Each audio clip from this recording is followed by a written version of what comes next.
So important है कि India United nation में काफ़ी लंबे टाइम से यस के जो है वोटिंग नहीं कर रहा और काफ़ी लंबे टाइम से वहाँ पर एब्सेंट हो जाता है। उसके पीछे कई सारे रीज़न्स हैं क्यों इंडिया एब्सेंट हो जाता है। तो हम लोग उसको यहाँ डिस्कस करते हैं, क्या-क्या रीज़न्स हो सकते हैं।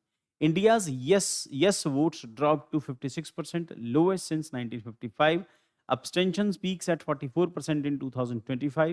This makes notable shift in India's foreign policy strategy, multilateral forums like United Nations. तो उसके पीछे कई सारे रीज़न्स हैं, वोट डलने को कहा जाता है। इंडिया अपने रिलेशन क्योंकि बाकी कंट्रीज़ के साथ खराब नहीं करना चाहता, as we have discussed.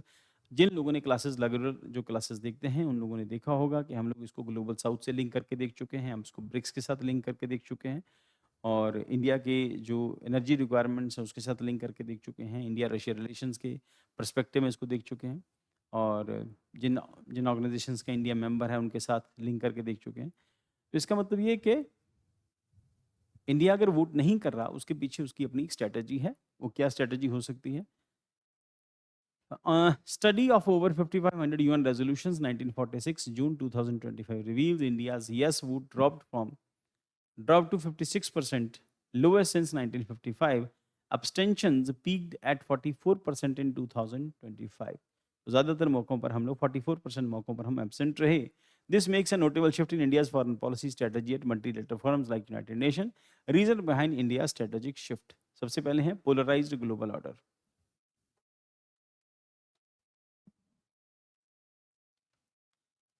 Raju ji पानी पिलाना जरा।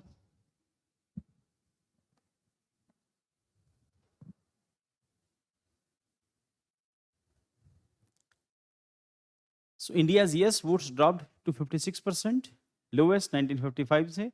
और reasons behind India's strategic shift: polarized global order, escalating rivalry among major powers, US, China, NATO, Russia, इन सब के बीच में टेंशन चल रही है।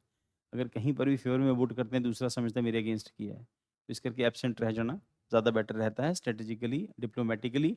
India avoids being pulled into the binary alignment, वही आप या तो साथ हैं या हमारे अगेंस्ट हैं। तो कॉम्प्लेक्स यूएस रेजोल्यूशन क्या है? UN resolution resolution often contains mixed clauses, security, political plus economic issues आते हैं। India prefer abstention when full support opposition is not viable. तो असर्टिव क्या है? मिडिल पावर डिप्लोमेसी है। Abstention used in single strategic autonomy, not in indecisiveness, allows nuanced position without alienating partners. India's UN voting historical trend क्या कहते हैं? 46 से लेकर 1960 volatile हैं। Yes votes varied from 20% to 100%, abstentions 0 to 40%, 70 to 1994। Stable yes vote 74 to 96%, abstention in 18 to 19%, 8 to 19%। Mid 1990s 2019 highly stable yes votes.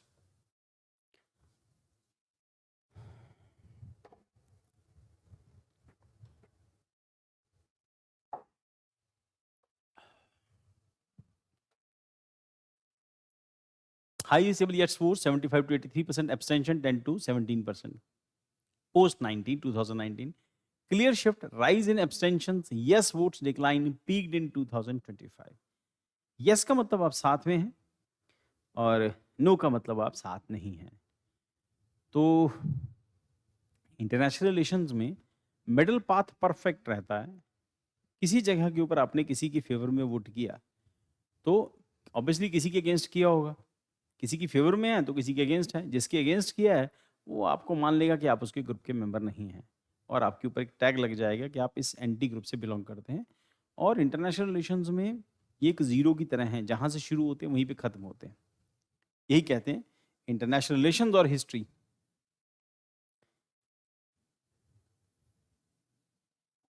एक circle की तरह है, एक ज़ीरो की तरह है। जहाँ से शुरू होते हैं वहीं पे ख़त्म होते हैं आगे। तो ये इसका स्टार्टिंग पॉइंट था, यही इसका एंडिंग पॉइंट है। अमेरिका, यूएसए और इंडिया कभी राइवल होते थे। आज हम कोऑपरेट कर रहे हैं। यूएसए और चाइना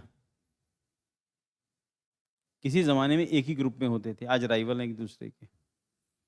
उसी हिसाब से रशिया और चाइना किसी ज़माने में राइवल होते थे, आज दोस्ती है इन दोनों के बीच में। यूएसए और पाकिस्तान कभी दोस्त होते थे, आजकल गालियाँ निकालते हैं एक दूसरे को।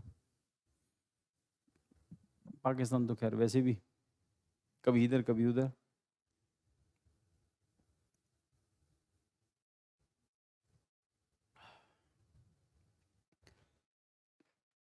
चलो next, examples of strategic, sorry, positive impact क्या है? India signals independent stance may disappoint allies expecting stronger alignment, uphold non-aligned legacy in modern form. अब समझो बेटा, चाइना हमारा दुश्मन है, मानते हैं। चाइना से हमारी बनती नहीं, हम ये भी मानते हैं। पर चाइना हमारा सबसे बड़ा ट्रेड पार्टनर है, ये भी मानते हैं। ये भी मानते हैं कि चाइना हमें सिर्फ एक्सपोर्ट करता है, यानी हम सिर्फ चाइना से इंपोर्ट करते हैं। बावजूद इसके हम चाइना से रिलेशन खराब नहीं कर रहे हैं ना, क्योंकि चाइना हमारे साथ ब्रिक्स में भी है। और अमेरिका ना इंडिया की तरक्की चाहता है, ना चाइना की, ना रशिया की, ना ब्राजील की, ना साउथ अफ्रीका की। इस करके अमेरिका टारगेट ये करेगा कि इनको इनको प्रेशर में डालूं, और हमारा टारगेट ये है कि इनके प्रेशर से निकल जाएं। क्यों? क्योंकि सबकी रिक्वायरमेंट इकोनॉमी है, और इंडिया और चाइना अगर इकोनॉमिकली दोनों स्ट्रांग हो जाते हैं या दोनों क्लोज आते हैं, हालांकि मुश्किल काम है थोड़ा सा, बट इम्पॉसिबल नहीं है। अगर अमेरिका ग्रुप बनाता है, उस ग्रुप में हमको एक एंटी ग्रुप बनाना पड़ेगा, जिसमें हमें बैलेंस करना पड़ेगा। अब हो सकता है कि चाइना पाकिस्तान के साथ मिलके, नॉर्थ कोरिया के साथ मिलके हमारे अगेंस्ट कॉन्स्पिरेसी करे। In that case India quad का मेंबर है ही है ना। तो इस करके परफेक्ट बैलेंस के लिए ज़रूरी होता है कि आप मल्टीपल ऑर्गेनाइजेशन से जुड़े हों, और हर ऑर्गेनाइजेशन के साथ जिसमें आप जुड़े हैं उसको लेके या उसके लिए आपका एक इंडिपेंडेंट एटीट्यूड होना ज़रूरी होता है। तो यहाँ पर हम इंडिपेंडेंट हैं हमारी फॉरेन पॉलिसी को लेके। So, uphold non-aligned legacy in modern form can cause ambiguity in India's global messaging.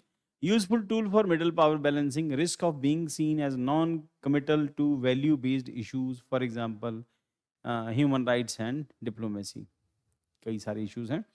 अगर हम लोग इंटरनेशनल रिलेशंस को थोड़ा सा डीप में पढ़ते हैं तो आपको समझ आता है कि ना तो यहाँ को कोई परमानेंट दोस्त है, ना परमानेंट दुश्मन है। आपको लॉबिंग करनी होती है। हमने फिर वही पॉइंट, सब चीज़ें आके खत्म हो जाती हैं आपके नेशनल इंटरेस्ट के ऊपर, जो हमने कई बार पहले भी डिस्कस कर चुके हैं। नेशनल इंटरेस्ट का मतलब ये है कि जिस चीज़ में आपका इंटरेस्ट है, आपके नेशन का इंटरेस्ट है, मतलब किसी माँ को अपने बच्चे पालने हैं, तो बच्चे पालने के लिए वो किसी की डांट भी सुन लेती है, क्योंकि उसको पता है कि अल्टीमेटली मेरे को अपने बच्चों को पालना है और मुझे ही सारे एफर्ट करने पड़ेंगे। कभी हो सकता है किसी की डांट भी सुनने को पड़ जाए, कहीं कहीं पर रिएक्शन भी हो जाएगा। अल्टीमेट टारगेट यही है कि मैं अपने सिटीजन्स को ज़्यादा से ज़्यादा बेनिफिट दे सकूं, इनके लिए बेटर लाइफ एक सोच सकूं। ठीक, तो ऐसी कंडीशन में जो माँ का रोल होता है वही आप समझ सकते हैं, वो बहुत सारी टफ कंडीशन को फेस करती है, जब क्योंकि इंटरनेशनल रिलेशन में बाप कोई नहीं होता, सिर्फ माँ ही होती है, बाप नहीं होता कोई भी। ठीक, और जो बाप बनने की कोशिश करते हैं वो अमेरिका जैसी कंट्रीज़ हैं, और वो किसी के सगे नहीं होते। ठीक है, सो अपने बच्चे पालने के लिए हर कंट्री एफर्ट करता है, तो हर कंट्री अपने अपने बच्चों को पालने के लिए कभी कभी उसको अपनी जो पॉलिसी है उसको भी सेक्रीफाइस करना पड़ता है, या ये कहो कि कभी कभी उनको वो करना पड़ता है जो रिक्वायर्ड नहीं होता। एक सेकेंड।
Sorry, beta.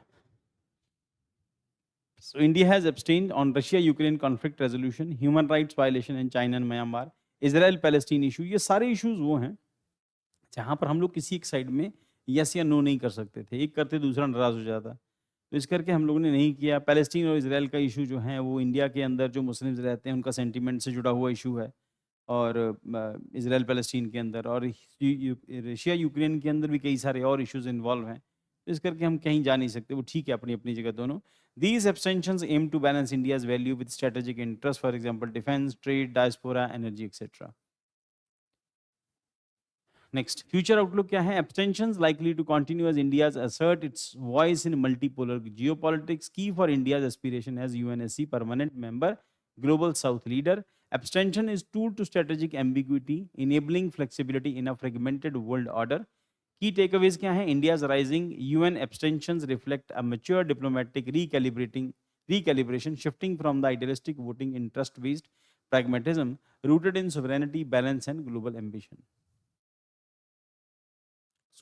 क्या हमें वोट करना चाहिए, नहीं करना चाहिए? हमें वही करना चाहिए जो हमारी स्ट्रैटेजी के हिसाब से ठीक है।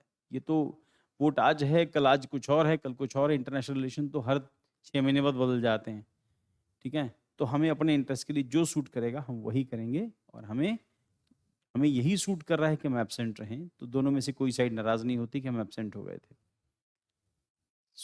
Next news is